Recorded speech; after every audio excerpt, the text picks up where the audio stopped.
बैमान होण्याची प्रथा आजपासून नाही.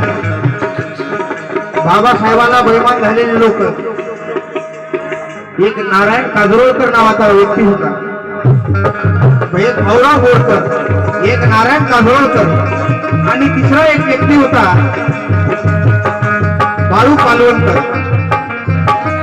बरेचसे लोक सांगतात, परंतु ज्यावेळेस भाऊराव बोरकर बाबासाहेबांच्या विरोधात उभे राहिले आणि निवडून आल्यानंतर बाबासाहेबांना काँग्रेसवाल्यांनी सभेला बोलवलं की तुमच्या व्यक्तीचं स्वागत तुम्ही करा.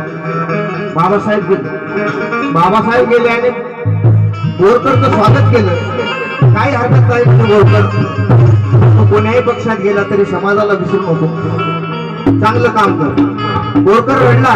बोरकरने सांगितलं मला असं पैशाचं आम्हीच दाखवलं आणि मी या मोहाला बळी पडलो. परंतु बाबासाहेब जाता जाता काय म्हणाले, ही गोष्ट ऐकून लक्षात घेण्यासारखी गोष्ट आहे. बाबासाहेब म्हणाले, बोरकर एक गोष्ट लक्षात ठेव, हाती एक गोष्ट बोरकर लक्षात ठेव, हाती बसला जरी तरी गाढवापेक्षा मोठा असतो, बाबासाहेबांनी सांगितलं. आणि त्याचबरोबर ह्या राजकारणी लोकांना काय म्हणायचं आहे का,